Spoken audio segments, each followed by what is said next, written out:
Yeah, boy. Surprise. Surprise. Oh, man. I hate when this does it. There you go. Look at that. It fixed itself. Fixed itself real quick. Yeah, boy.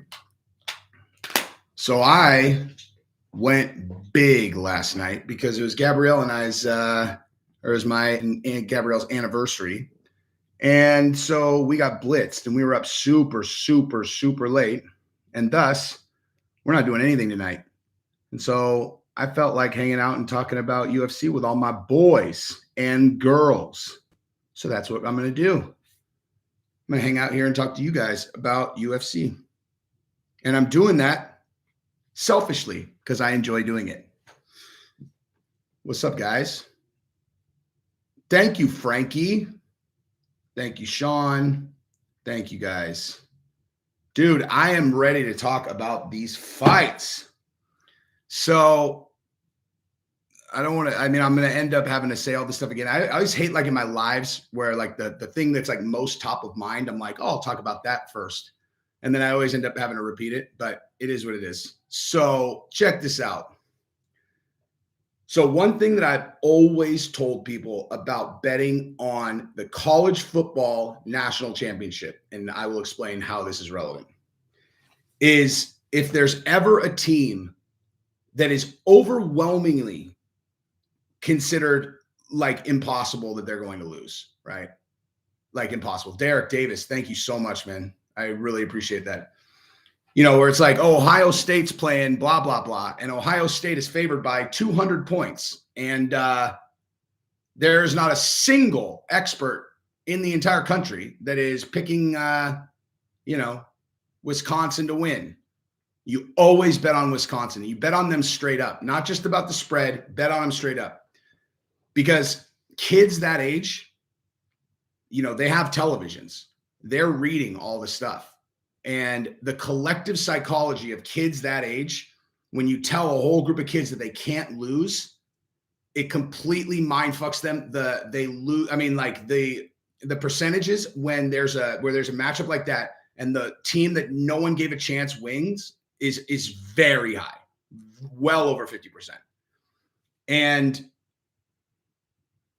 I mean, I can't tell you how many examples of that I could give you guys over the years. I mean, I'm sure you guys, if you guys watch college football, think about it, dude. Every time there's a team that is really just like, it's laughable, it's not even going to be close, it's either super close or they lose, right?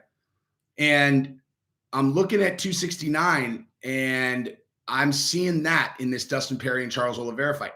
Everyone's picking Dustin, like everyone, to the point now where I'm starting to be like, man, I mean, like, because from a stylistic perspective, the two fighters, everything I know about the two guys, if it wasn't for that one factor, 100%, I'm like, Dustin does it.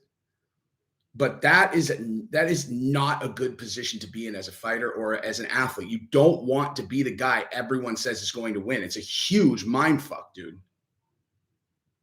Derek Davis, what's up, my dude? Can you get I'll share my betting lines with you guys. But listen, just to be clear, the way that I bet is, especially in fights where I'm emotionally invested, is not,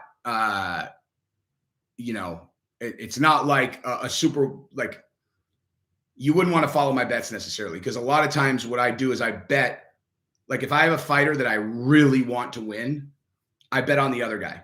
And I do it to like just because I care about this stuff that much, as embarrassing as that sounds, that like I will pay to where, like, if my guy loses, okay, at least this, I like I'm not like completely emotionally crushed. And if they win, I always bet enough that I don't care. Like I would pay that much for them to win anyway. It's a thing like that. So like, UFC 268, I made so much money. I made the most, like, or I won, dude.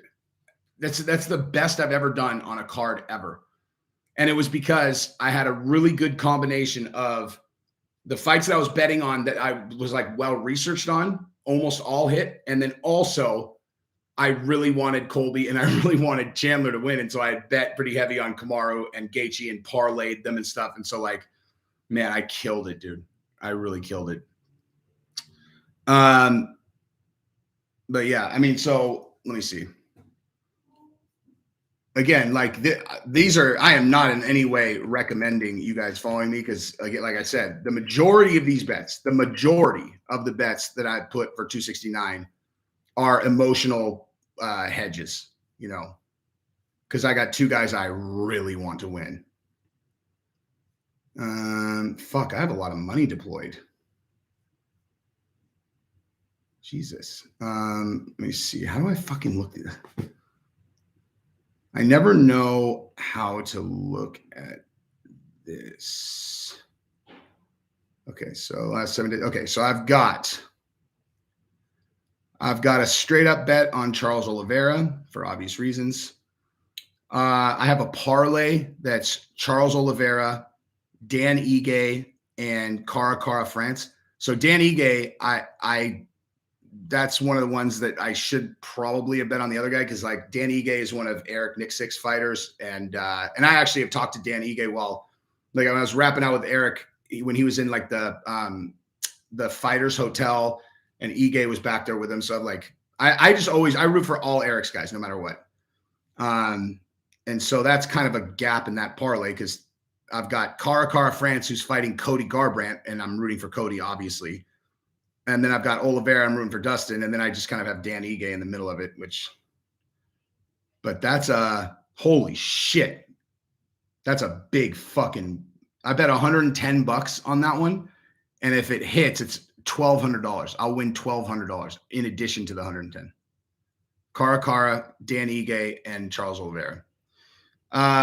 Then I've got this 4-fight parlay, which is ridiculous and definitely won't hit, but it's the odds are outlandish, but I only bet $5. I bet Josh Paiva, the guy who's fighting Sean O'Malley, who's not going to win. Cara France is not going to win. All Oliveira. That's a $5 bet. That's just one of those like stupid whatever. $5 to win 140. Then I've got $60 on Pedro Munoz. Then I've got a $60 parlay on Charles Oliveira and Josh Emmett. Then I've got a $200 bet on Cara France because I really, really, really want Cody Garbrandt to win. That's one of those bets that's like that. That's like the perfect example of what I'm talking about. Like I that $200 bet is literally just represents like I will be totally fine losing $200 if Cody Garbrandt wins, but it's enough money to where if he loses, I'll be cool.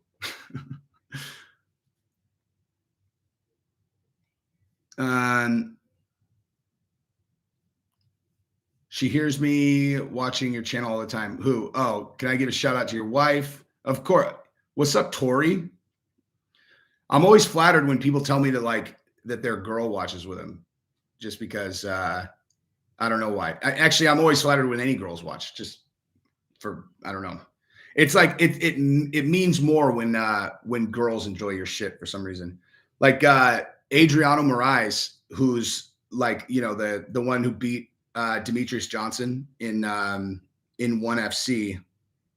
He and I have broed out hard on like, you know, like this is me and Adriano's DM like history on Instagram. It's like just goes on and on and on. Like we're like buddies. And he said that him and his wife watch together.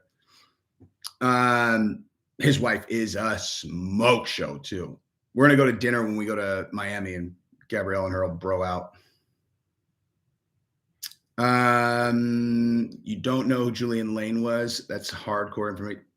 Oh no, I did. I mean, like I said, as soon as I looked it up, I was like, oh my God, it's Let Me Bang Bro. I didn't recognize the name when I first looked at it.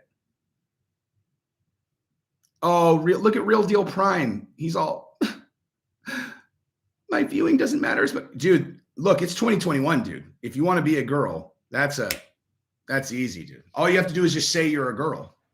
There's one of the girls. What's up, Alicia? Jesse, what do I think about Dana? What do I think Dana has planned with Leon Edwards? I think they're going to fight. I think he's going to fight Kamaru Usman. That is what I think is going to happen. And I think Kamaru Usman will beat him.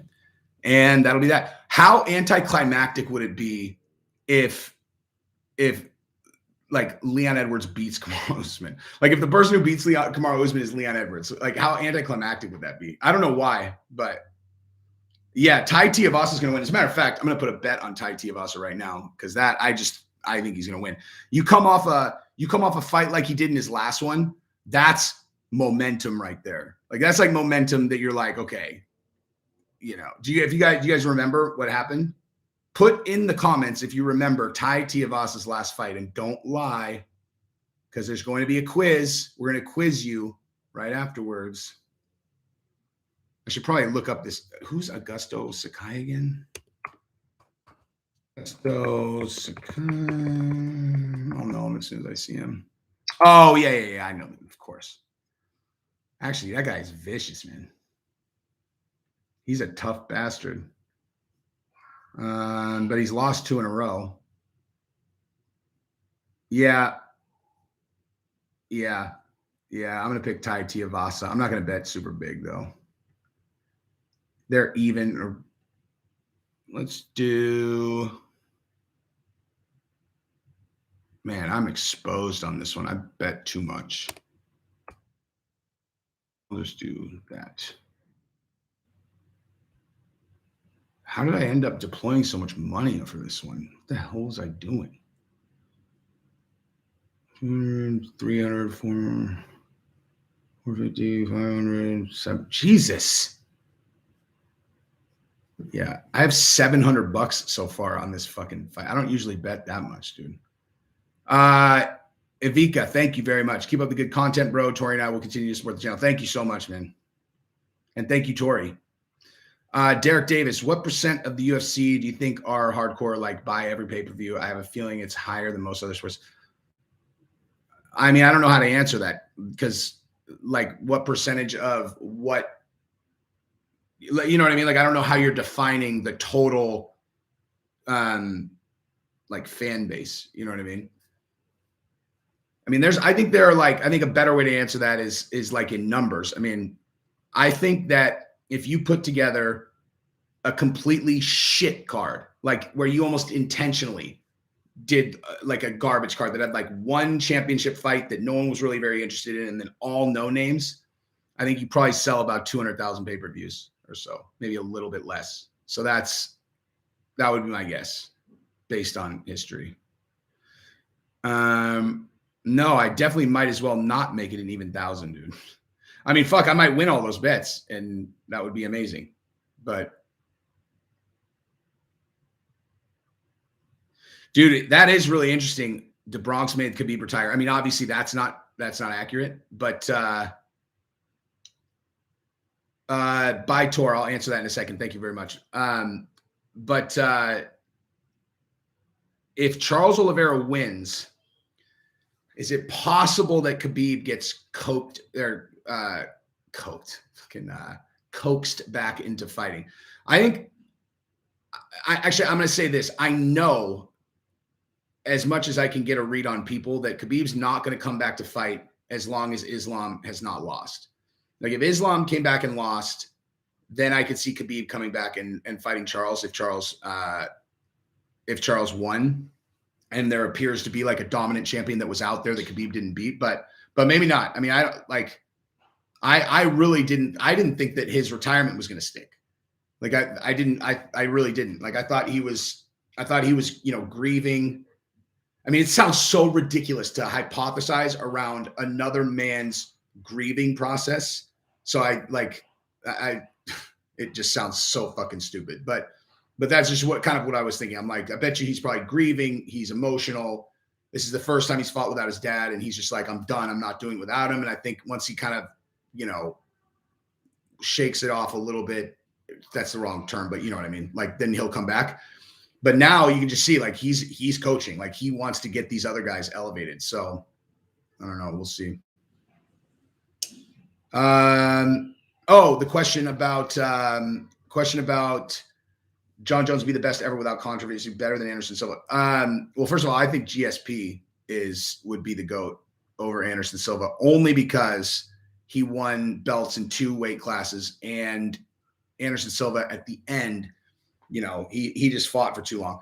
But if John Jones goes and wins the heavyweight title, it's a hard argument to argue against him, dude. Like I mean, seriously, like if you actually, I mean, I know there's all this stuff with the roids, but you also have to be realistic that a lot of these guys, especially back then, almost like the majority of the UFC up until like whatever it was, 2015, 2016, were all on juice, you know.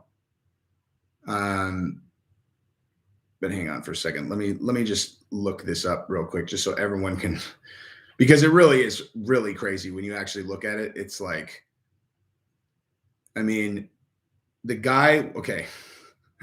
So the guy won the title in 2011.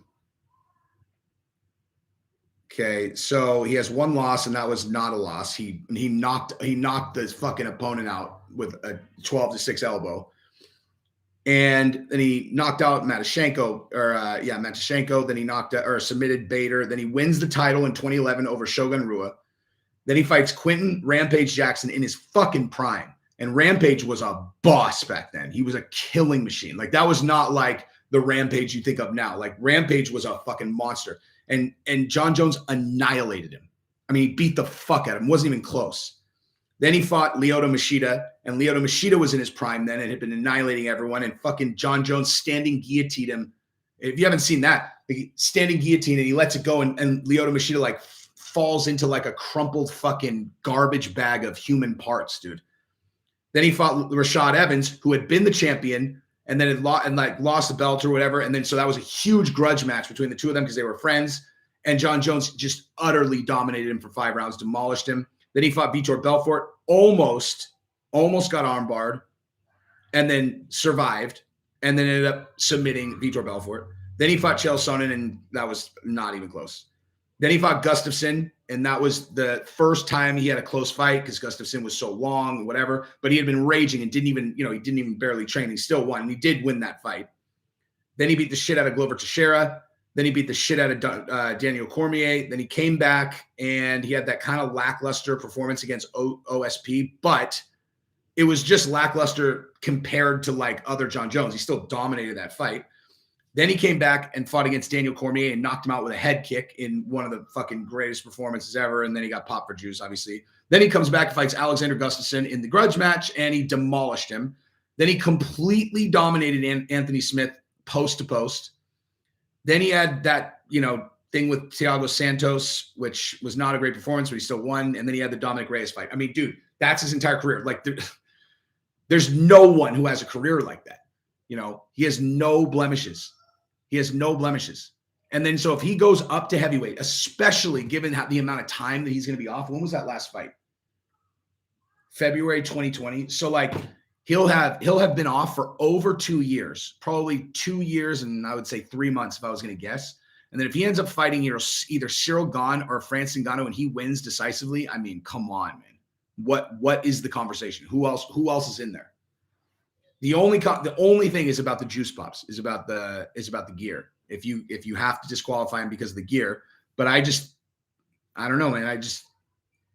I currently can't put him in there, but if he does a second weight class, I think that would kind of, for me personally, would just be like, okay, whatever. He's the best.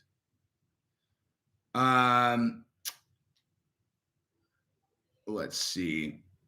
Do I think Colby and Chandler actually got vaccinated at MSG, or was there a workaround? I am not going to speculate on that publicly.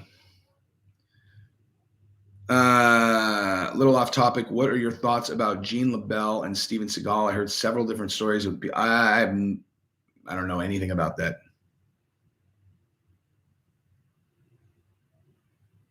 Shout out to my honey, Connie, please.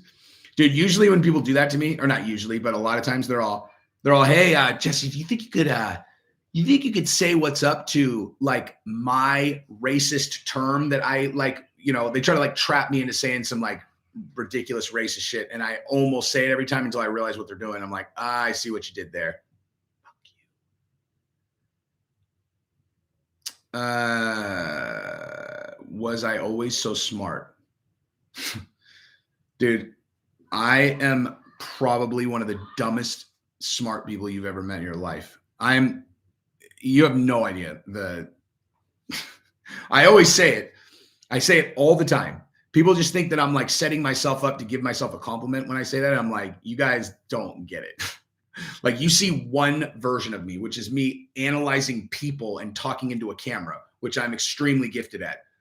And in exchange for that, you know, God was like, well, if you want to be good at that, how about we make you so fundamentally unorganized in your brain that it's hard to keep track of anything, like anything. And you'll be really smart, so you'll be able to sound like it's organized. But then if you actually look under the hood, it's like, this is how you keep your stuff. Like, how do you know where anything is? It's like, well, I know that I left that on top of that counter. What? What about things online? Oh, I've got, you know. And that's only one example of me just being an utter retard. Who wins, Smollett or Fabia for sure? Smollett ain't winning a fight against anyone. Did you guys, you know what? Do you guys want to hear something fucking hilarious, dude? Oh, the super fight DJ Mighty Mouse and Rod Tang. That's going to be very interesting. And you know, it's funny. I asked Adriano about that. Let me actually see what he's doing right now. See if he wants to hop on and say what's up to you guys.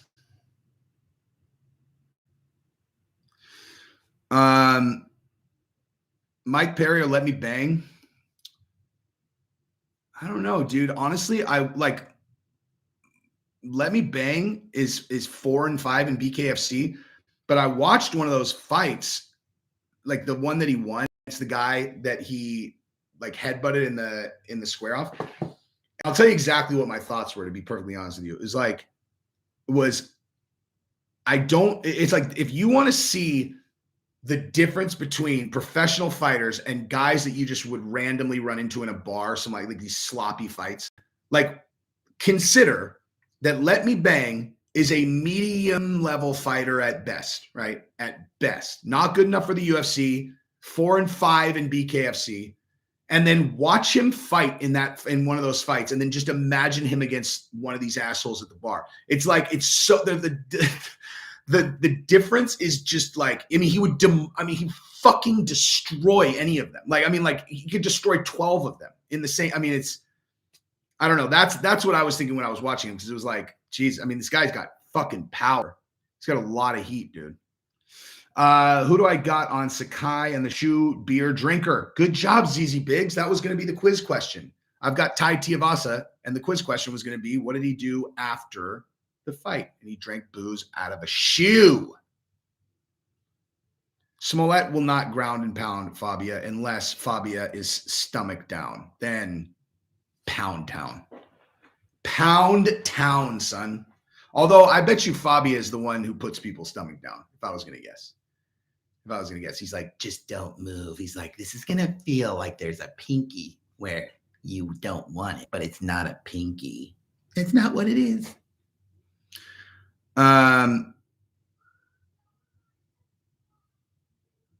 Richie from New York. Thank you very much, dude. If Khabib went to Usman, I mean, he's not going to. I have no idea, though. It's like impossible to pick against either of those guys.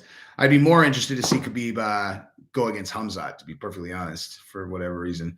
When am I going on Believe You Me? As soon as Michael Bisping actually reaches out to me. I mean, look, like, who knows if I'm actually going to go? I mean, he said the same thing to me, but like he says it, and then like, you know, I mean, he knows where I'm at. We've talked on Twitter, and so I'm open for business anytime. I really want to go on Joe Rogan more than anything in the entire world. That's always been the goal. It's like, once I get on Joe Rogan, I've made it for real. And he lives fucking 15 minutes from me. Can I give a prediction for Dustin Charles, Sugar Paiva, Cody and Kai, Tyron, Jake Paul? Jesus. That's a lot of stuff for $4.99, dude. I'm just kidding. So Dustin and Charles, I think Dustin's going to win for all the reasons I laid out in my videos. I just think Dustin is crisper. I think he's going to be, and he's, you know, they're both really crisp, but Dustin's fucking he's just made out of iron, dude. Like he is just made out of iron. He's not going to break, dude. He's just not going to break. And Charles, I mean, if you know that a fight is going to be a battle of wills, like just a battle of wills, and there's no other way to describe it, right? Which, Dan Hooker, Dustin Poirier, Max Holloway, Dustin Poirier, those kinds of fights. That's not where, and this is not, I'm not saying Charles Oliveira is soft or anything. It's just that he doesn't win fights like that's not how he fights. I've never seen him in a 5-round war like that, where it's like, guys are like dragging themselves back into and Dustin, he fucking lives in the shit. Like he lives in the fucking muck of a fight like that, where like, where you can both barely breathe. And, so that really favors Dustin. And I don't see Charles having a lot of success getting Dustin to the ground to implement the jits. So I think Dustin, but again, everyone's picking Dustin. That's not good for his mental. Like you don't want to be the guy everyone's picking at all.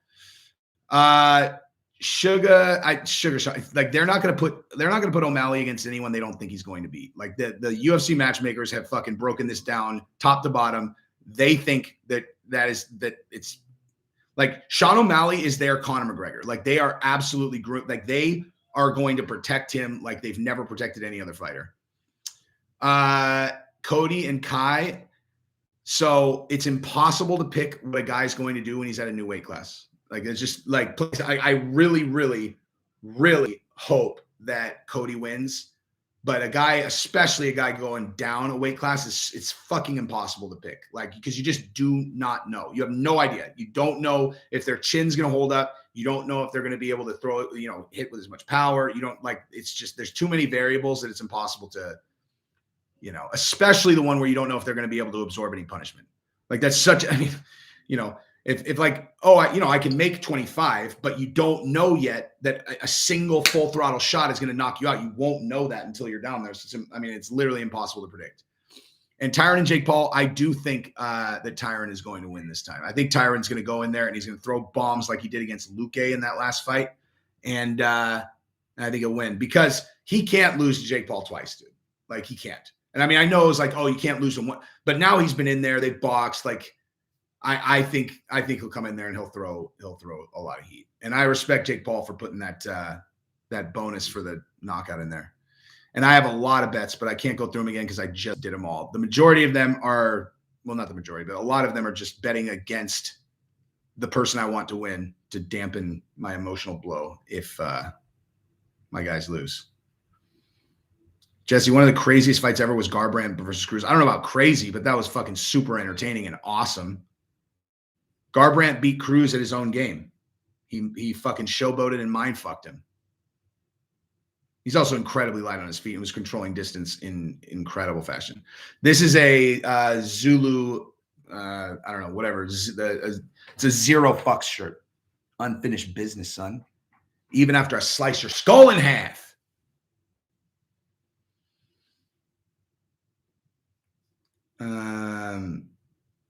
Can I rank how likely the following are to regain a world title? Connor, Max, Joanna, Jose, TJ Dillashaw.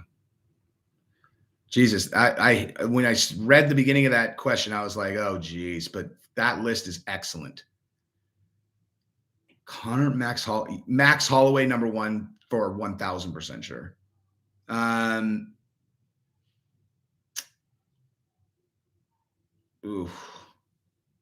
Probably TJ Dillashaw second.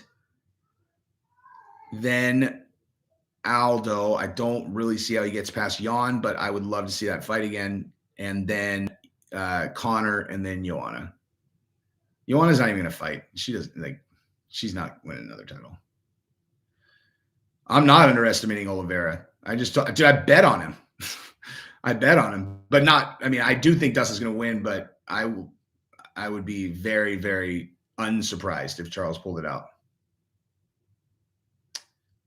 My hobbies are golf, jiu-jitsu, YouTube, shooting guns, collecting guns, and buying shoes. No win. Thank you very much, dude. Not sure if I've done this already, but thoughts on Posabino and Jeff Neal. I like Jeff Neal, man. I mean, he's like one of those guys that you're like, fuck, man. Like that guy throws so much heat. I like Neal in that fight. Can Ponzi break into the top 10 if he wins? Let me see. Let me see who he's up against. Because that guy is fucking good, dude. He's nasty. Can't believe, dude, Zhang Li beat him? Jesus, dude. He's a killer. He fucking, dude, he knocked out Gunnar Nelson. Then he beat Mike Perry. He knocked out Neil Magny. I don't know how the hell he lost to Zhang. I mean, Zhang Ling is fucking gangster. Beat base. I mean, geez, let me see what 170 top 10 looks like. If I remember correctly, the 170 top 10 is a little bit like it's a little bit political kind of, and I don't know, there's a lot going on there. Because like the rankings are not always just like as straightforward as it seems. So top 10, okay, so number 10 is Bilal Muhammad. No, he won't jump him if he wins.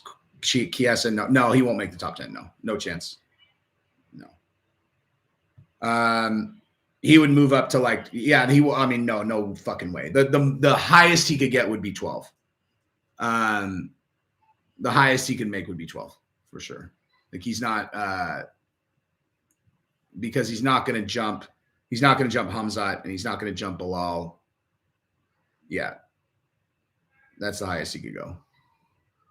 R.I.P. Joe Rogan. Jesus, that joke. It's funny every time. Funny every time. I'm definitely not throwing $100 on Pena. She's not going to win.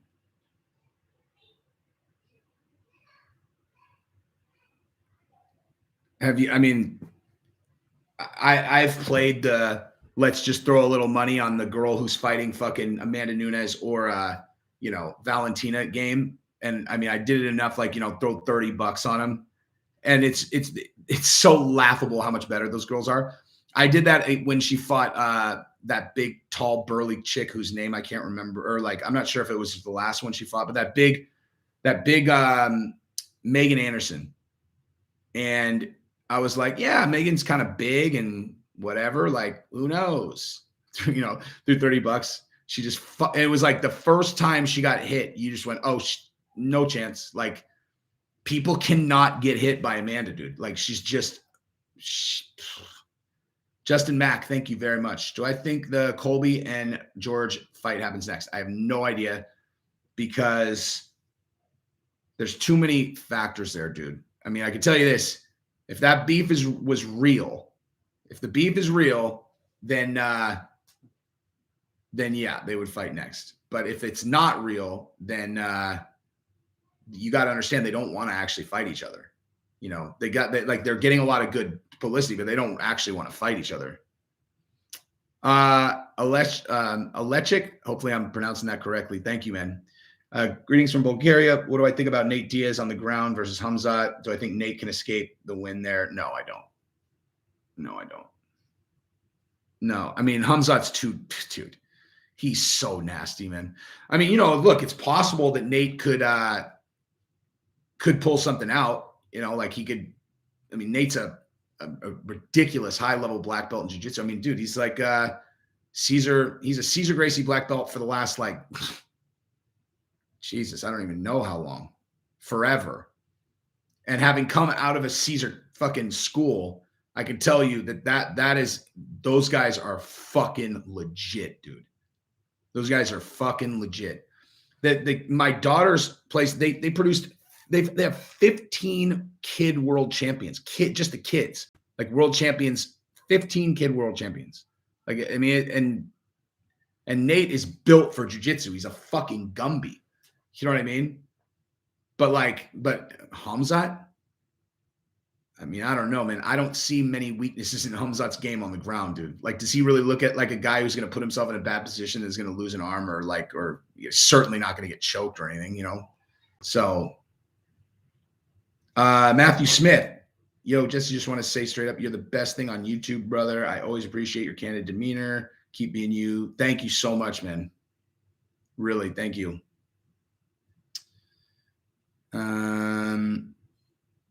He got his black belt 10 years ago, which means he's been training jits for 20. And in some cases, many cases with Caesar, it takes longer than 10, actually. More like 12 in a lot. I don't know about Nate because he was so good, but matter of fact, my boy just got his black belt under Caesar. Oh, fucking Jesus, I forgot to say congratulations. What a dick. What a dick.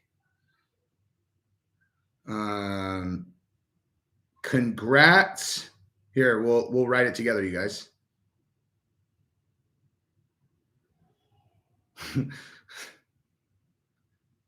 I'll show you guys what I'm writing.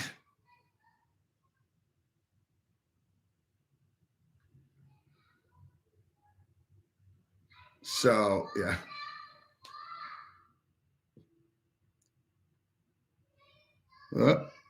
Congrats, my dude. Do you feel any different? You seem way more dangerous to me. Yeah, I do. I trained today. I was fucking hungover as fuck, and I trained today and sweated my balls off. I'm at Gracie Baja. Wesley Tucker. Hey, Jesse, big fan. Thank you so much, man. Do you think it would be a benefit to Cody G to leave the team alpha male and kind of take the same road TJ did? Kind of seems like team alpha male only gets fighters so far. I have thought about that a lot, about that school. I don't know, man. It's really hard to say because he did leave the school and he started splitting time on the East Coast and there. And then he came back and he knocked out what's his name? You know, when he did the thing and then he, you know, knocked him out. It looked really good.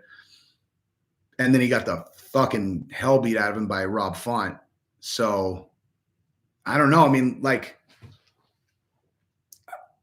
I don't know. Cause like the way that Cody was losing before, like, so all Cody's losses were the same until the Rob Font loss. They were all exactly the same.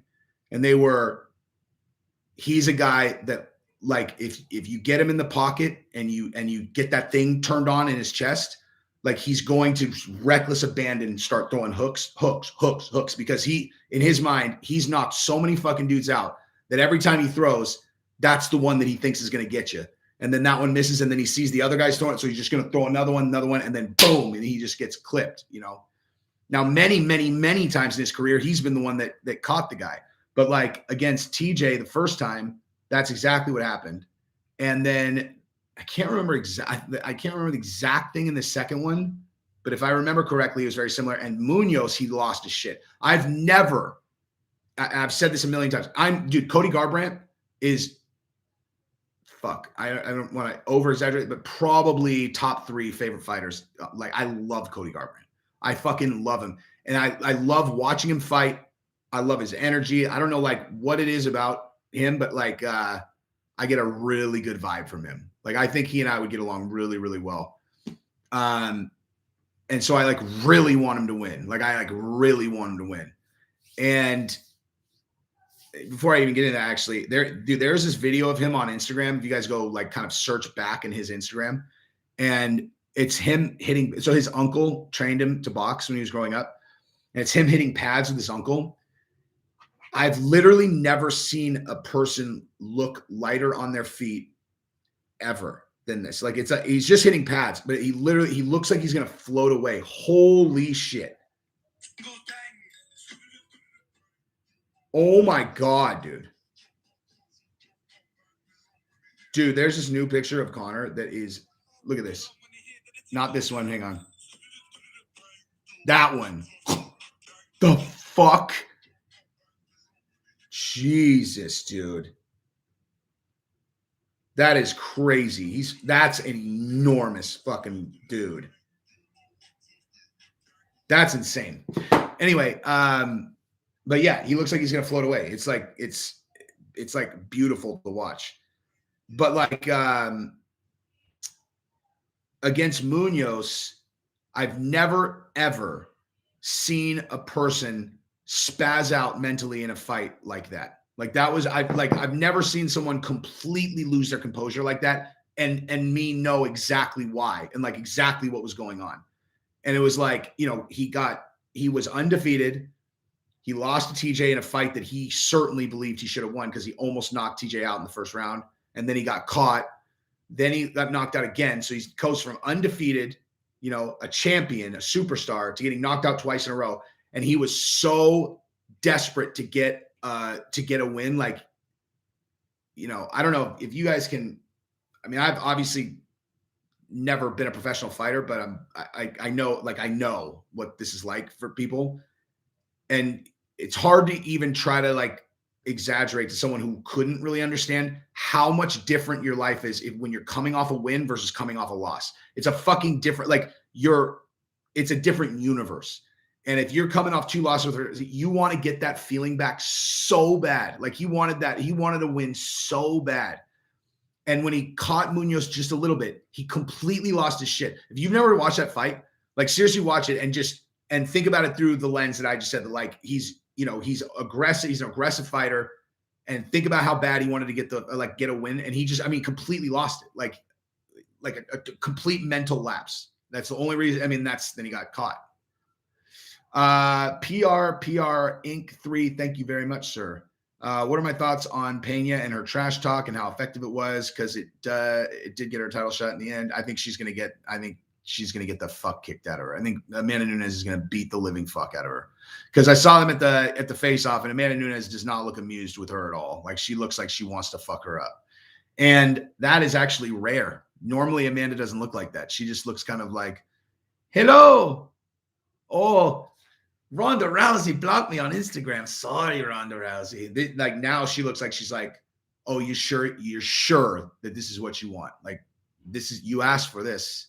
I think she's going to beat the fuck out of her. Scale of 1 to 10, how interested am I in a job with the UFC? It would completely depend on the job. But obviously very interested. It would just obviously depend. It's like, if they're like, all right, Jesse, we want you to come on and be a creative director's assistant. We'll pay you $60,000 a year, and you can, carry their shit around. Be like, no.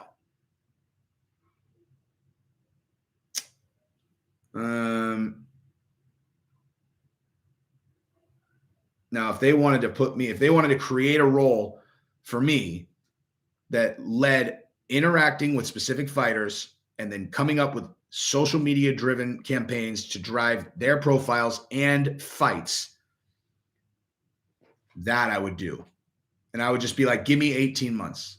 Like put me on payroll for 18 months and test it. Like test the the numbers are going to come through in 18 months. You give me a fucking 15 fighters to work with for 18 months and then just, it'll be pretty measurable. I'll either succeed or I won't. And it'll work. Like it'll work. They have to, I would pick the guys that'll do what I say. Like, I don't think people understand. I don't think people fucking understand.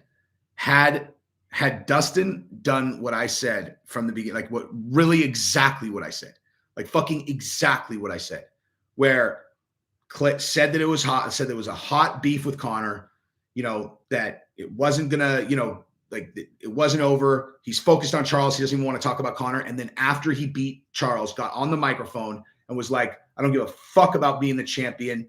There's one guy, and it's fucking McGregor. You talked about my family, talked about what I said that in the microphone after the fight, cut that promo. Oh my God, if I could have worked Dustin like a fucking robot, that I literally could have set up the biggest fight ever, certainly since the Khabib fight, without any shred of doubt. But you can't like make people do shit,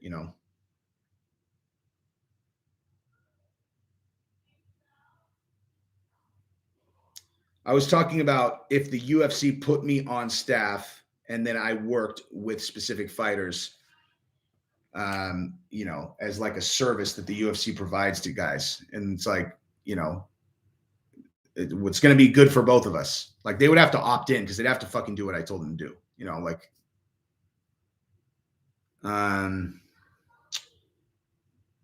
What do I think about the next rumors of Conor being the next James Bond? That's not true. That shit ain't going to happen. Just go check out Conor's Burger King commercial and you tell me.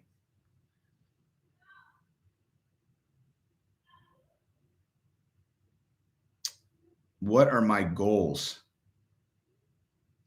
I've been thinking about that as it relates to this, because my goal for the channel was basically to get to where I am now, or maybe a little bit bigger. And then I was like, once I get there, I'll figure it out.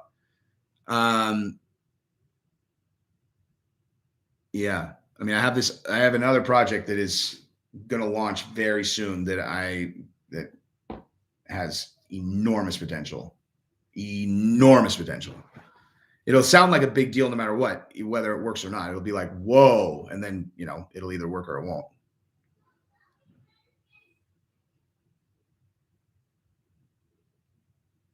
I mean, honestly, like that's the thing is, like, I really do need to figure out like exactly what I want to do so that I can visualize it and then actually start taking steps to do it. Cause like and I've thought about this a lot lately, because this is wisdom I've already learned in my life. You have to know where you're trying to get to. You can't just like, you don't just like, now that I'm doing what I'm doing now, if I'm just kind of like, okay, I'll just keep doing the same thing, this will get a little bit bigger, but this was never like the plateau I wanted to get to. This was just like, I would have to get to this point in order to have, the opportunity to do other things. But I don't know. I want to do a show with someone else. Like I want to do that, martial arts, but then also not martial arts. Like I want to do like like the Drinking Bros podcast, something like that, but not that, like I want to get like an ensemble of people that have great chemistry that we fucking rap out and we just make everybody laugh all day long. That's what I really want to do.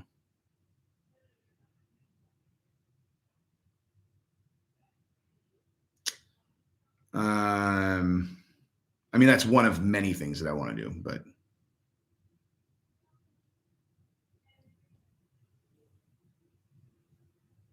let me take on all things going on. Good fun to listen. Thank you, Irishman.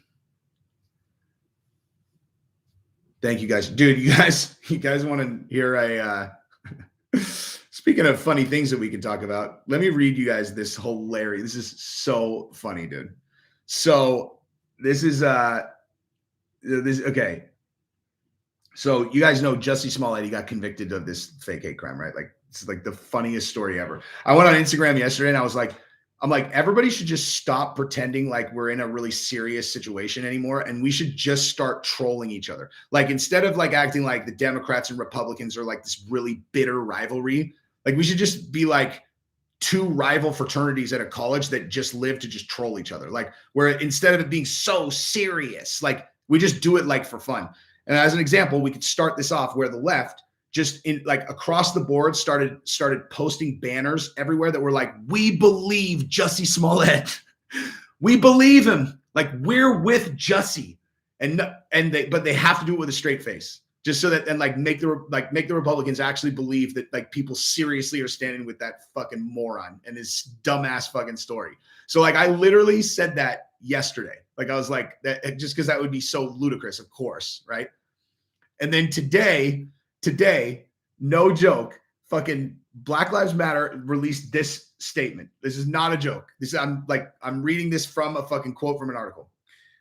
In a statement released Wednesday night, Dr. Melina Abdullah, director of BLM Grassroots and co-founder of BLM Los Angeles, called Smollett's trial a white supremacist charade that is forcing Smollett to face judges and juries operating in a system that is designed to oppress us while continuing to face a corrupt and violent police department, which has proven time and again to have no respect for Black lives. It's the most fucking ludicrous thing ever, dude. Like that is so ludicrous. About the Jussie Smollett case. Like that's your take on the Jussie Smollett case? Like this is so absurd, dude. How could you ever take anything that they said seriously again? You're all, dude, Jussie Smollett? You're like, he hired 2 Nigerians to beat him up and pretend they were MAGA supporters, and everyone on earth knows it. He's the only one still holding out, dude. Like, this is an absurd, this fucking a white supremacist charade. It's so stupid, dude. It's so stupid. If I really know fighting and fighters, then I know Dustin has gone to the well too many times, and this could be the time it goes 100. Well, I would say if you really know fighters, you know that he didn't take any damage really in the last fight, and he looked great. So, generally, when the guy goes to the well too much, it's after they took a horrendous beating in their previous fight. Like, they don't just they don't come in there and look incredible like he did against Conor in July. And then all of a sudden in 5 months through training and relaxation, it's like, oh, his chin's gone. You know what I mean?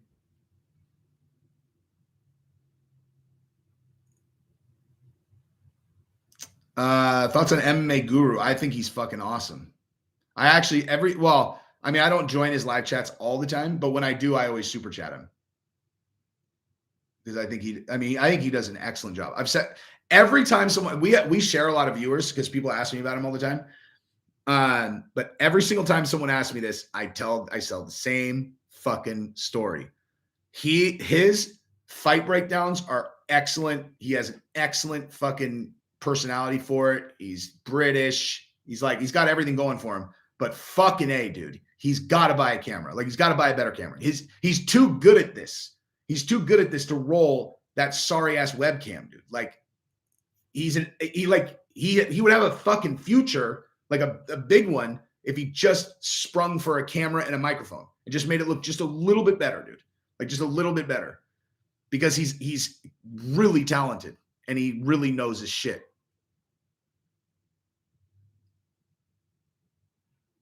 Mexican martial arts is the shit. He's fucking hilarious, dude.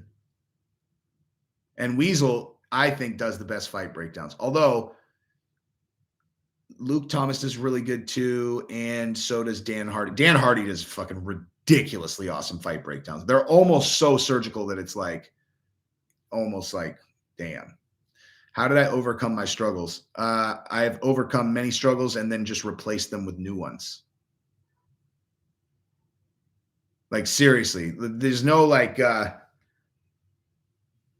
what I figured out actually in the last few days was I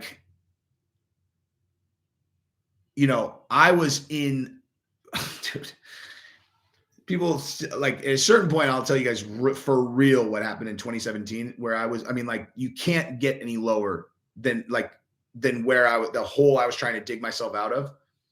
In terms of what happened, where just no options.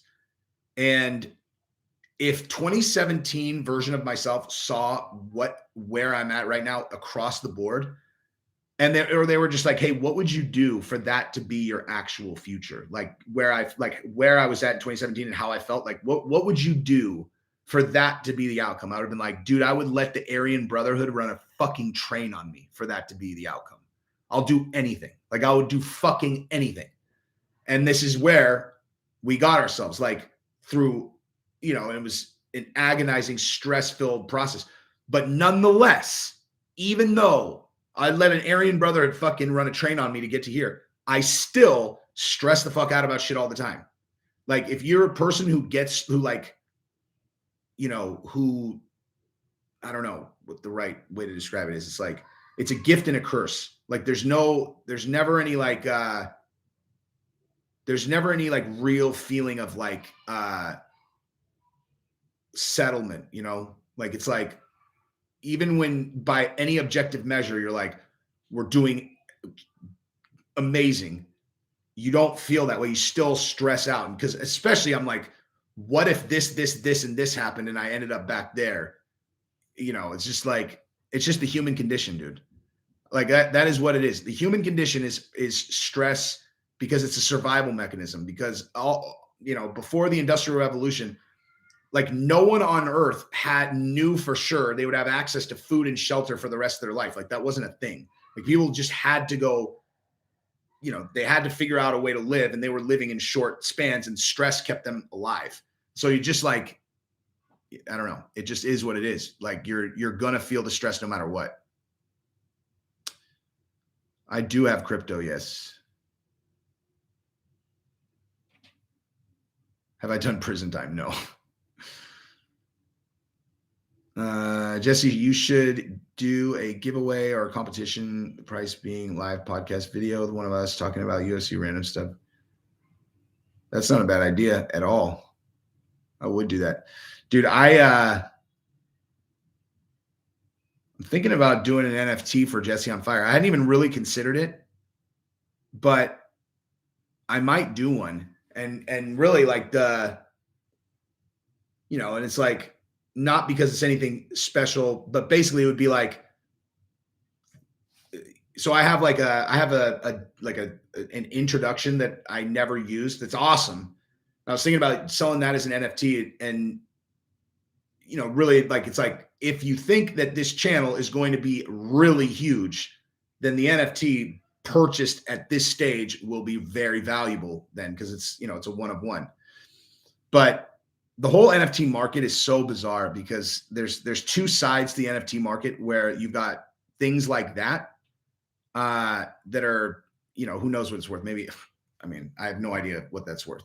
But like some things sell for enormous amounts of money. I don't think that this would be one of them, obviously, but maybe in the future. And that's kind of what it's about. But then there's this other thing that are like these, these huge multiple thousand sets of NFTs that are almost like they're almost like shares in a company. I mean, that's really how they actually act if you dig into it. But I think Dustin wins. I think.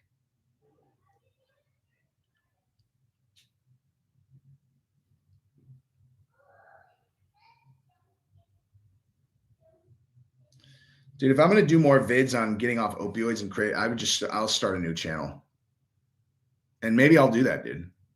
If I thought there were enough people where like the channel would be like a genuine like source of support for people who are trying to kick booze or pills or whatever, I would definitely do that.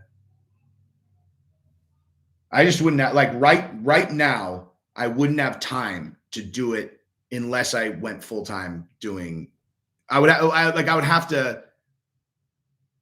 That's the other thing that I'm dealing with. It's like, for me to do anything additional to what I'm doing now, like do a new podcast, do any of those, like I would have to quit my job. Like I'm maxed out. I mean, at a certain point, I'm going to have to take the plunge and do that, but I don't know. Midnight Light Company. Thank you so much, man. If Rob Whittaker beats Izzy, do I think he will make Izzy wait ages for the trilogy? No, because he's not going to win.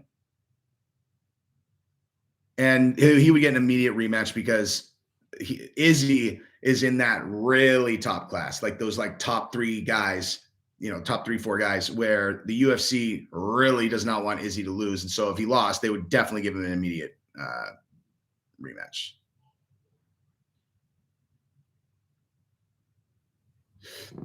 The nose of MMA. I don't have any idea what that is. Glenn Bauer, thank you very much. Thoughts on the digital land selling for millions? Oh yeah. I do have thoughts on that, actually. These guys, thank you, Ali Saeed. These guys that we're working with so I have an NFT project that's coming. That's not Jussie on Fire, but these guys that we're working with they have an NFT project that they launched. They made a couple $1 million their first week, and they're reinvesting it into the digital real estate space. And they're building this whole thing. And it's like, they're fucking, like, if you're my age and you're working with 19-year-olds that just made $2 million in a week and you're not listening to what they say, then you're an ego-driven, overconfident moron. Like, know your place, dude. These kids know their shit and they know shit that you don't know. And so it's like, okay, so explain exactly how this works to me. So I think digital real estate I'm very bullish on that. Extremely bullish. And I'll explain a little bit more in a second. I didn't read your book or podcast. Thank you very much. What do you got to do for a collab? I don't know. What do you do, bro? You didn't read my podcast. So what the fuck are we going to talk about? I'm just kidding. Thanks, man. Email me. Wait. Josh Crow, you work with Gary V? Don't fuck with me, dude. That is specifically the person we are most trying to get a hold of. Do you have access to him? Because if you do, I'm going to just tell everybody whatever. If you do, let's talk. Because I'm sure everyone wants to get a hold of Gary V, but when I tell you that this is a project that he will be very happy that it got brought to him, I can absolutely guarantee you that that's the case. I don't understand how I'm in the position that I'm in this project other than by just sheer fucking dumb luck. And partially, but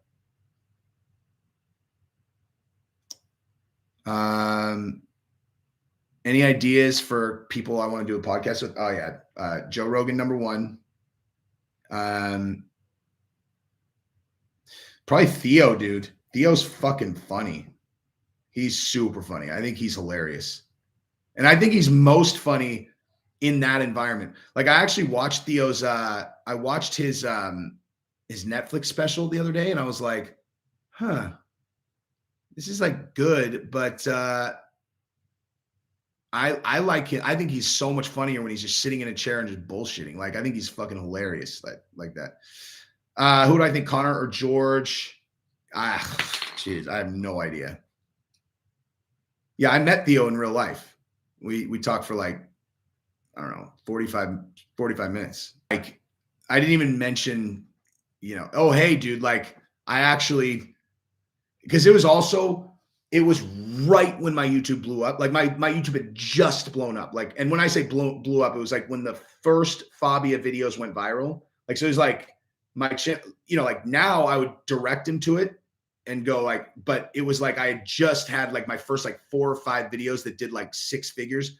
So, he's fucking Theo Von. I'm like, yeah, I'm a fucking YouTuber. I just sounded like a moron. So I didn't even tell him about it. Plus, I was there with like, like Rob O'Neill and these, Navy SEAL guys to where like, actually, I don't know why the fuck I didn't tell him. I don't like looking like I'm trying to ask people for shit. It's actually really not a good trait that I have, like, where I miss opportunities to like do things because I really, really, really do not like people feeling like I'm asking them for shit. I don't take pictures with people. I would never ask someone for a fucking autograph ever. But Josh Crow, you chat weekly with Gary V. Then I'm like, in all seriousness, email me and let's talk. I'll tell you about the project. You can tell me, but it's directly related to the story I just told you, the people I was with, which is fucking SEAL Team 6. And beyond Rob O'Neill, like, my business partner is literally, if you were like going to list off the most respected, prestigious people in the military, my business partner is one of them. Like, Rob O'Neill is always like, putting my name next to his makes it look so good. Rob O'Neill fucking killed Bin Laden, How did I become tough? That's easy. Being a spaz, but also being small and not tough when I was younger.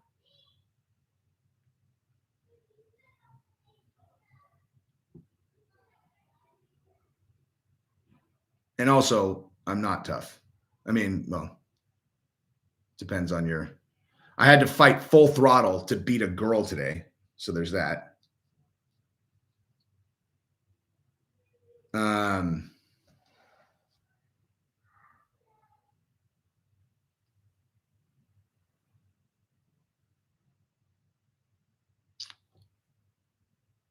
Guy he killed said he was Bin Laden. Dude, I promise you my sources are better than yours. It was fucking Bin Laden.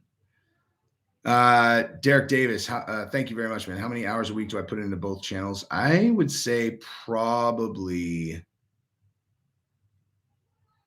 It's hard to say because it doesn't feel like work to me, so I don't really measure. I bet you if someone really like, if it was like on an Apple Watch somehow and it was really tracked, like with how many times, like all the minutes I comment, all the time filming, editing, all that stuff, I bet it would be a lot higher than I think. Probably a lot higher actually, but I don't know. I mean, it's hard to say. I don't feel like,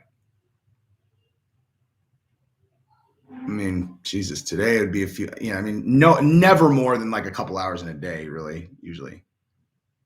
No email address in my Linktree, Instagram, DM. Yeah, I mean, no.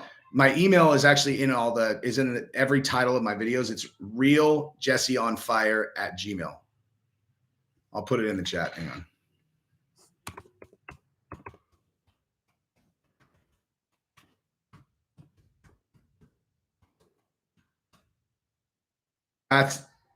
Dude, why did it fucking space it out?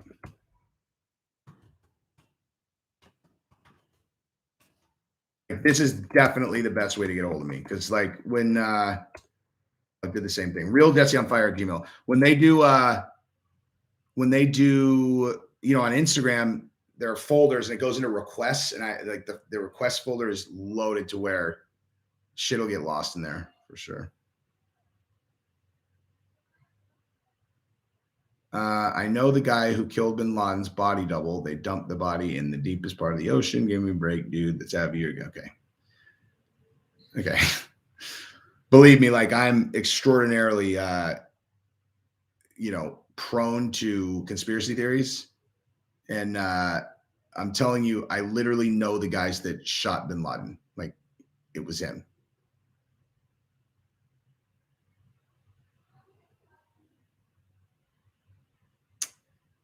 Who do I got? Sean Strickland or Andy Varela? Jeez, I don't know.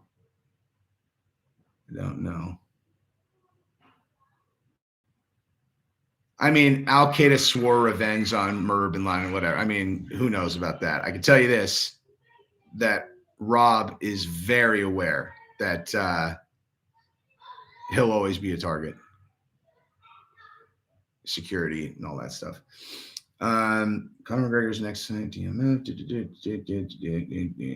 It's amazing when he tells the Bin Laden story. He's got, dude, I love when I love getting these guys telling stories. And most of the time, I mean, Jesus, almost, yeah, actually, fuck, every time.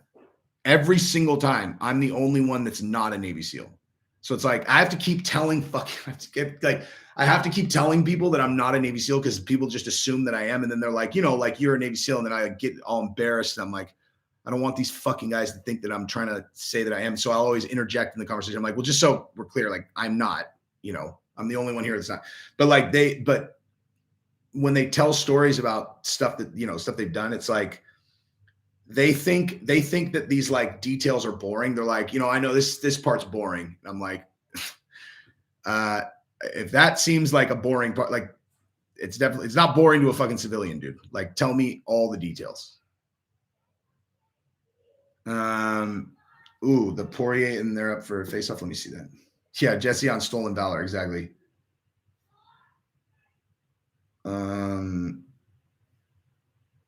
Yeah, more like, in all honesty, in real life, it's like winning and losing.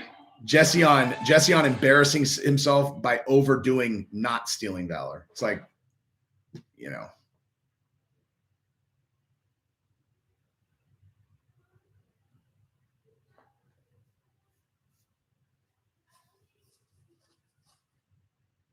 I was in a cab one time that I was in a cab one time with this cab driver and one of the SEAL Team 6 guys, like the fucking Master Chief from SEAL Team 6, and and this dude, he started talking about his time in the service. He was actually in the Navy, the guy that was driving us. And I was just sitting there and I was like, I'm not going to say it. I was just really curious if they were even going to say anything about, what they've done. And they're just like, they were like, thank you for your service. Like they didn't even tell the guy that they were SEALs. That's how they play it.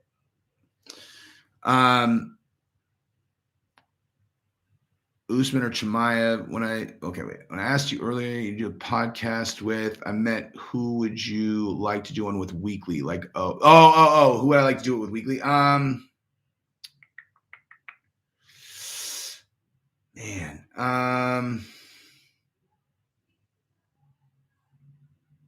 that's a really, I don't know. There are a lot of people I would like trying to think of I honestly, to be perfectly honest with you, I think me and Bisbing would do such a fucking sick podcast. Cause like he's so funny, dude. Like he's super fucking clever.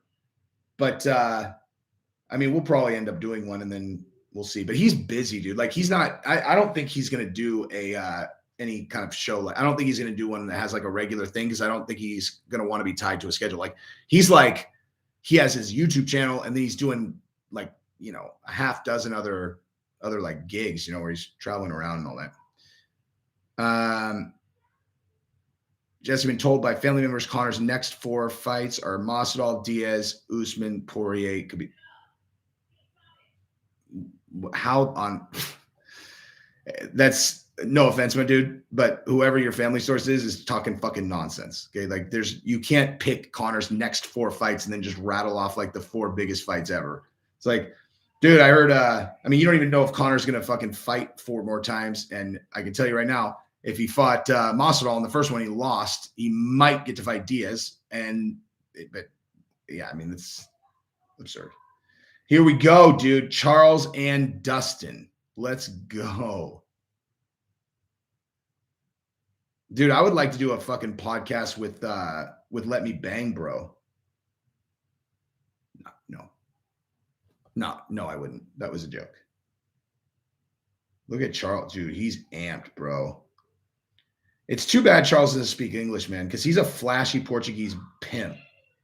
But the guys that don't speak English, it's hard for that. Like, it's hard for them to be marketable, unless they're Anderson Silva. Woo! Atta boy. DP wants it, dude. Let's go. Dude, both those guys are super fired up, man. Look at him. Damn, I haven't seen Dustin that fired up at a weigh-in fucking ever. This is a big one. I paid my dues. One more mountain to climb for the ultimate you. And baby, Destiny doesn't make mistakes. Let's go. Let's go. Dude, I will be fucking devastated if he loses, man. Charles, now we're going to ask you a question in English. He's going to translate it to you. You're going to yell it in Portuguese. He's going to translate it back. It's just like, you got to learn English, man. Paulo Costa did a great job. He learned English.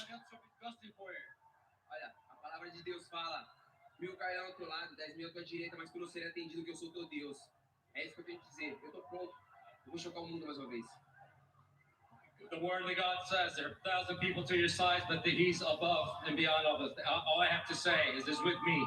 I'm going to get him. Good luck to you, sir. My point, exactly. I can't translate what he said in Portuguese. It doesn't really translate correctly. But here's another thing that I hadn't even thought about until right now. Most people do fight breakdowns and shit. They're like, you got to consider the reach. You got to consider the reach. Got to consider the leg kicks. And I'm more like, what's up here right now? Like, what's he thinking? How does he feel? And some guys, when they become the champion, they get better. They get much better, actually. Like, there's something about being the champion that psychologically is like, it elevates them. And if I was going to read Charles' body language, I think he's one of them. Like, he looks very confident to me, but Dustin looks super fired up, dude. And Dustin, I told you guys, he believes in destiny, dude.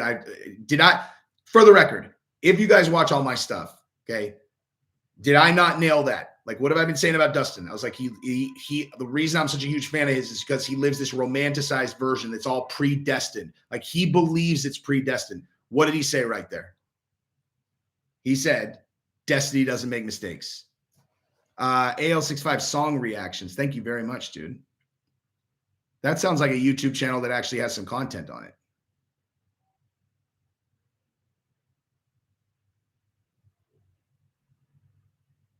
Don't be scared for Dustin, dude.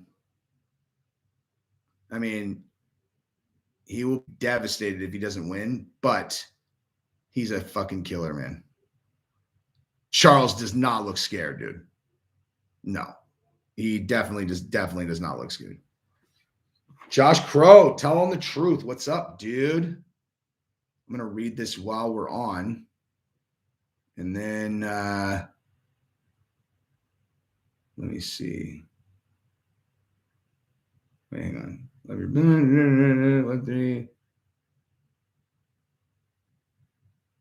Because of my insight on his Web3 podcast episode with Mark Zuckerberg.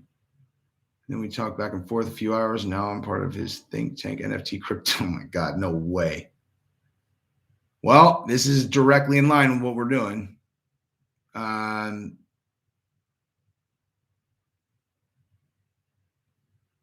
Screenshot. Look at that. Look at that, dude. He really does know Gary. That fucking never happens, dude. That's exciting, dude. Let's jump on a call, man. Let me here. I'm gonna email you my information. What's Frontier Marketing? I don't know if you're still on here or not, but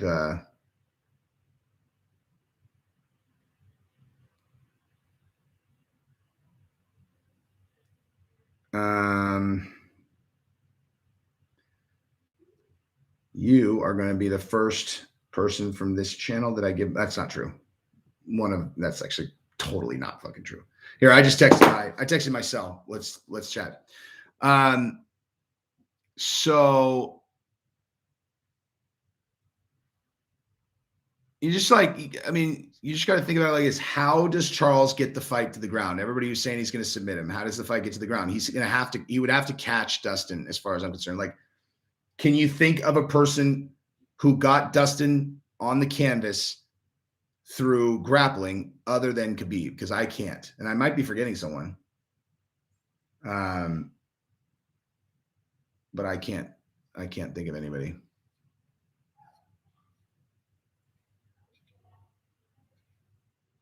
Dude, I was so exhausted today, and I was like, I have to go to Jits to just make my. Plus, also, we're gonna have. I was gone in Orange County from Thursday through Sunday, and then I couldn't go Monday, so I didn't get to go very much. And then the Christmas week is gonna be off, so I need to like pack them in. So I went today so fucking hungover, and Jesus, it was. My third round, they put me against this girl she squats. What did she say today? She squats. She's like not tall. She's like fucking, I think she's maybe 5'5", but she's a purple belt who squats 300 and Jesus, I don't even know. I think she said 340 pounds. Like, she's like, that's a fucking lot for a girl, dude. Her legs are so fucking strong. And I found that out because she was trying to footlock me. And I was like, dude, your legs are so strong. It's fucking crazy. And she's like, I squat 340 pounds. And I was like, Jesus. Like, I had to fight full throttle to beat this girl. Like, and I didn't even submit her. I just, I had her back for some of the time. But like, dude, every time she would escape, like, I was like pulling my arm out of what would have been a broken arm if she was a dude that was as strong as I am.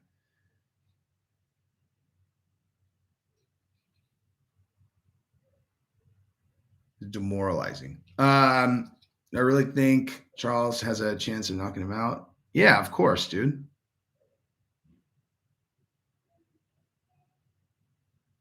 Apart from a flash knockout to Michael Johnson. Yeah, lightweight, dude. His last loss was to Khabib, dummy. I don't understand who that's directed at.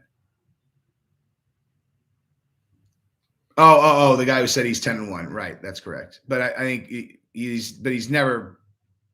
hasn't gotten clipped at 155. Maybe that's what he meant. He's not 10-1. He's 10-2 or 9-2, whatever. Who can beat Hamzat? Nobody. MMA Guru is 300 pounds. Dude, I actually heard him say that one time, something like that one time. I thought he was joking.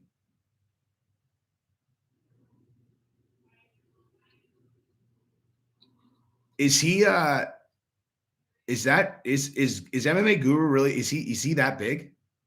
Do you guys know? What's my diet?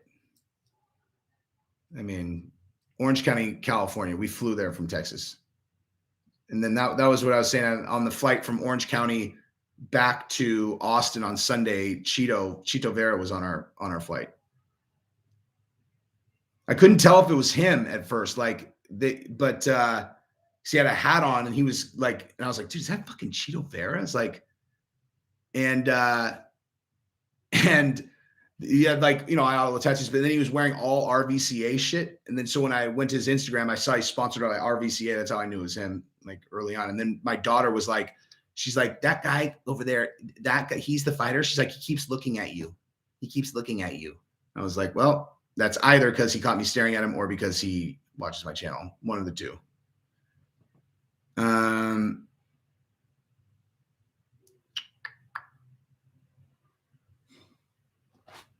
Let me see. I didn't read your book podcast. Thank you in advance for reading my email. Thank you, sir. Oh, I got it. Shortly go there. Bisping's not jealous. Bisping's channel's crushing mine, dude. But he's fucking Michael Bisping.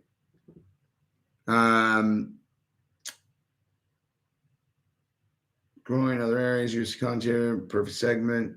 Check your dude, I'll give it a look, my man. I will give it a look.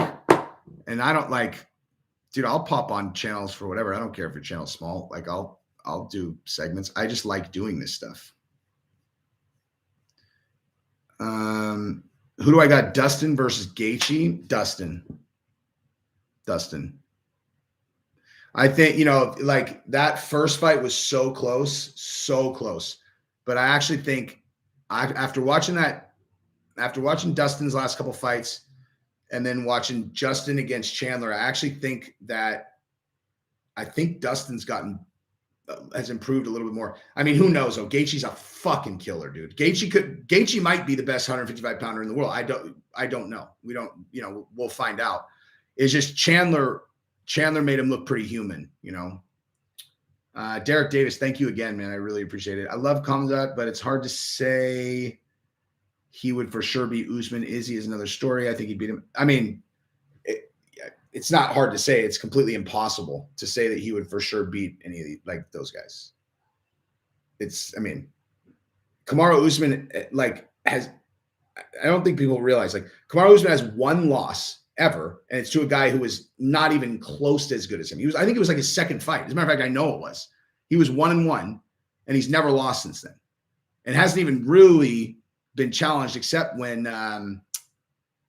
Damian Maia took his back, and then they fucking split. They were like, okay, break it up. One of the biggest reffing fuck-ups ever. Alex, thank you very much. Breakdown Chimaev versus Usman in 2022, completely impossible. I would say that wrestlers do not like being on their back. Wrestlers fucking hate being on their back. No one's been able to take Kamaru Usman down really ever. That takedown Colby got, it's not a real I don't know. Are we talking about did he technically get a takedown in the fight? Sure. Does it really count considering that fucking Kamaru was up 1 second later as it relates to the fight? Of course not. So it's not really a takedown. Now, so what do you think that would mean for how Kamaru would try to fight him? I'm sorry, Khamzat. He would for sure try to take him down. Fucking 1,000%.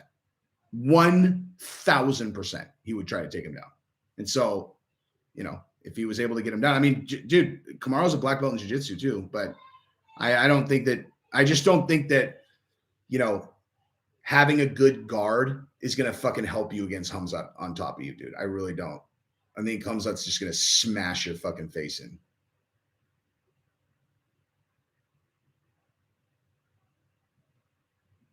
DC and Cruz fight was real, harsh as fuck. Yeah, dude. I mean, like I said, if that was anybody except Dominic Cruz, I wouldn't believe it. But I'm again, my read on his personality is exactly like I said in the video, which is that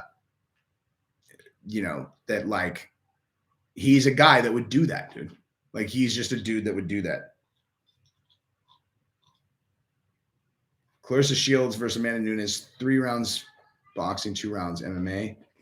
I mean, Clarissa Shields would obviously beat her boxing, but DC, I'm sure DC did look pissed. Like if you assume that it is real, it's super fucked up, dude.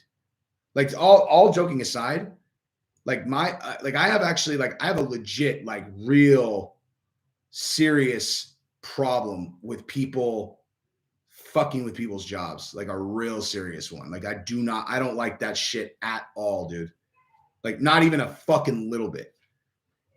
And if that was real, I mean, fucking dude, DC's got a family. Like I know he has money, but like he's got a family, dude. He's feeding his family. Like, take away his job instead of just fucking talking to him about it. It's a bullshit move. If it's real, then fuck that. And you know what? Dominic Cruz is also the same guy who, after Peterson broke up the Cejudo and, like at the end of the round and he stopped the fight and he said Peterson smelled like he was, smoking cigarettes and drunk. He tried to get him fired because he fucking stopped the fight. Fuck that, dude. Fuck that. That shit really pissed me off. But I let it slide because I was like, you know what?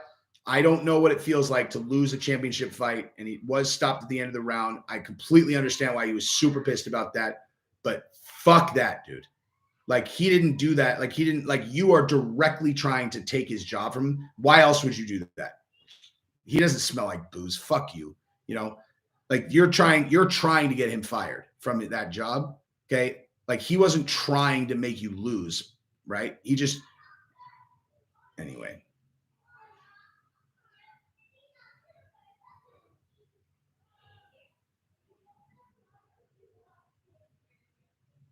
Cruz is an autistic, dude. He's just got that, like, I don't even know how to describe it. It's like he does not play well with others. He's just one of those guys, dude. Like he's like one of those guys that, like, if you're on his team, like, if you're like he's at your gym, right? Like he's a guy that's incredibly valuable, that'll give you incredible instruction. And he's probably actually an exceptional coach and he'll work with you really close. And, if he can tell that you're engaged, he'll be really engaged with you and he'll really like you like that. But in terms of like, hey, come over to my house and chill, like have kind of like he doesn't strike me as a dude where that like a kind of just casual relationship comes very naturally to him, like he's like built. He's like built for fucking combat, dude. He's just built for combat. Because most people, I mean, especially like think about this DC. Like, again, I'm just going to assume that it's real because of the Scott Peterson thing. You think about the DC thing and like, okay, 99.999% of people would feel extremely uncomfortable just being like, dude, you're not good at your job. You don't fucking try on camera and shit. It's like, dude, you just don't even try. Like I could do that shit if we're doing a reality show, like if it's like, all right, let's make this a work. That's easy. Like that's fucking easy. But if you're actually serious, I mean, it make most people feel weird, like you're like, ugh. And then you're like, God, now I got to be around this dude. It's not narcissistic. That's not what it is. That's not what it is at all. That's really not. Like, to him, there's actually, in all honesty, there's actually something really not commendable is not the right word. Something that you can respect about the way that he's made up, because he doesn't do this shit to be a dick. He really doesn't. Like that's not his purpose. He has no problem being a dick, but like, he's one of these guys that's like, I hold myself to a certain level of preliminary work. I do this shit. I do this. And so, and you're not doing it. And like, so he's in, like if I'm like somebody who's like does a bunch of prep and the other guy comes in kind of whatever, and he's kind of like, I don't care, like I wouldn't care. It's not, but like Dom's one of those guys that would be like, he expects you to live up to the ideals that he thinks are necessary, and he'll fucking call you out if you don't, So like, he's really not the narcissist is definitely not it. That's just not it. But like, you look at how he was during the, you look at how he was during the fucking, the alpha male beef. He loved that shit, dude. He loved that he was in a beef with their entire team. I would hate that, man. I would fucking hate that. I would hate it. Knowing there's a whole fucking team that's like, fuck this guy. I would just be like, ugh. I mean, I'll go beat him up, but like, I would prefer that not that. He loved it.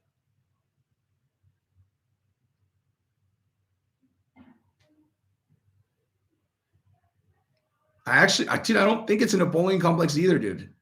I really don't. I don't think you can, like, I really don't. I think, Derek Davis, thank you very much. I really don't think that that's what it is. Maybe that's a little bit part of it, but not really. Like, like Fabia, that's a Napoleon complex. Like that is a Napoleon complex, 100%. It's like a tiny, like that's a real one, like a tiny dude that is like built this huge fake like persona around himself. And he talks to people like this because he's had to do that his whole life. He needs to take control because he's a tiny little man that you could fit into this cup. It's not easy being the size of a wine glass. So you need to start projecting your voice at people. You got to think about it like Socrates. You got to think about it like Gandhi. These are great men. These are men that knew themselves and they projected their voice like this and people listened to them. That's fucking Fabia. I wouldn't fight Fabia, dude.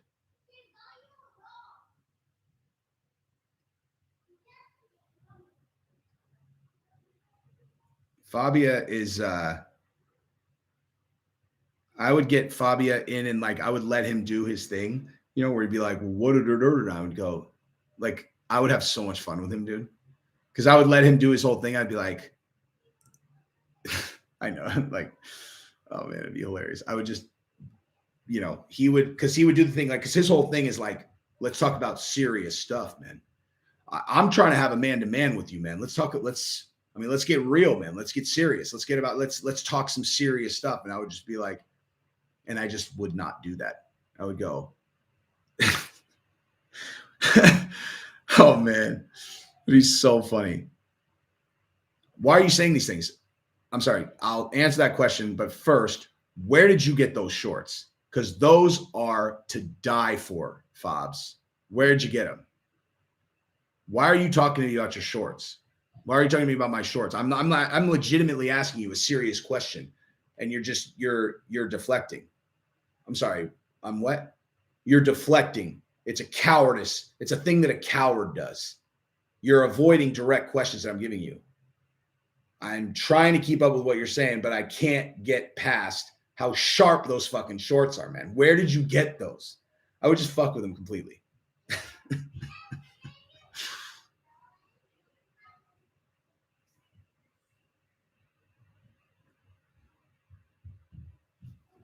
Thomas, thank you very much, sir.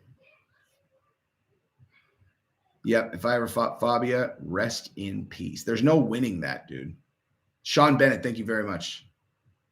You can only lose. You fight Fabia, you can only lose. You cannot win. It cannot be done.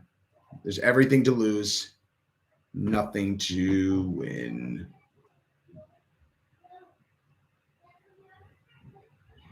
I mean, maybe Charles gets it done. I mean, Niner MMA, are you a 49ers fan? Is that where that comes from? Is that where that comes from?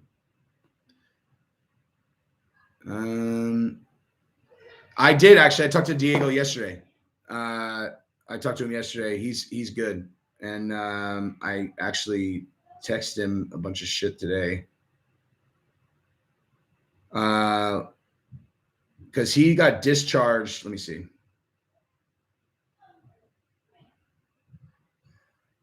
Yeah, see, Diego and I talked last night, and he had gotten discharged at the very end of November. He said his follow-up was on the 13th. Last night I checked in on him, and he said he's finally starting to bounce back. And then I texted him a whole list of supplements that my wife recommended.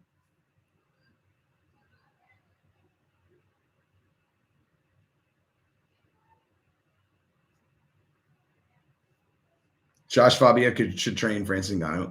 Again, that's the best fight ever. Is you clone Fabia 40 times, and then it's 40 Fabias versus Francis. Paul King, how are you? Christine, pleasure to meet you. You have a strapping gentleman on your hands. He's a good man. A Go Flamingo, thank you very much. Dude, would I do a live stream where we watch a pay-per-view with Diego? Yeah. Yep. I'm going to go to Albuquerque and go get adjusted by Dr. Bo and maybe hang out with Diego then. Dude, I watch Dr. Bo's adjustments on YouTube, and I am like, I don't know if you guys go to the chiropractor, but if you go to the chiropractor consistently, you're kind of like, sometimes you're like, man, I really need an adjustment. I watch his and I'm like, I don't know what you even call that, but I need that. Like, that's exactly what I need. Cause like, I am so fucked up. Like, I'm so like fucked up in a way that like a regular chiropractor can't fix. Like where my, my shoulders are kind of like this. I know my pelvis is rotated. My neck's always like, or my head's like on my neck this way. And he like fixes all that shit. He has all these methods that I've never seen or I've never had a chiropractor do on me. I'm like so fucking excited to let him adjust me. I have a feeling that it's going to be one of those, like, once you get cracked like that, you can't go back, and like every adjustment will be awful afterwards. Devin, thank you very much. Great content. Just want to show appreciation in a small way. Thank you so much, man.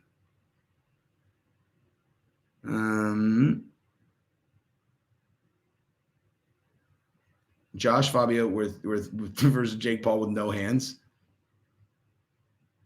What are they fighting with? This t-shirt, unfinished business, son. It means even after you slice your enemy's head in half with a samurai sword, still ain't over, dog. Derek Davis, thank you again, dude. Are there any active fighters that you think could get to 8 or more title defenses? That's a fucking great question, dude. I mean, obviously Kamaru Usman. I mean, of course. I mean, dude, honestly, if Francis gets through Cyril and then re-signs with the UFC and then beat John Jones, there's fucking nobody there, man. Stipe, he'd probably beat again. I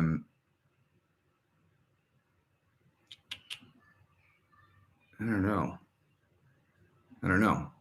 Maybe those guys. Ethan Harris. I mean, obviously Amanda Nunes and Valentina. Ethan Harris, thank you very much, sir. Just sending love from Tennessee. If Poirier wins, do you think he goes and fights McGregor at 170, or does he go? I don't think he's going to go to 170. Dustin, I mean, because it sounded like in the interview he just did, he said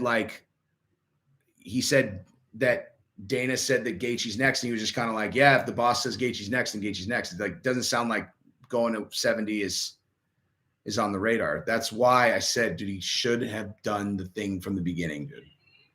He really, really, really, really, really should have done the thing from the very beginning and sold that Conor beef, because god damn, it's been so much money. I mean, it's just like, do you know what I would do for fucking $13 million? A lot. AL65 song reactions. Thank you very much, man. Thanks, Jesse. Really enjoy your deep dives into all the UFC angles. Work in the AM. UK fan here. Thank you, dude. Thank you very much. I enjoy doing them. It's a mutually beneficial situation. Patrick Collins, thank you again. Thank you very much. Your support is very appreciated. Dude, yeah, I mean, I don't know, man. I love the sport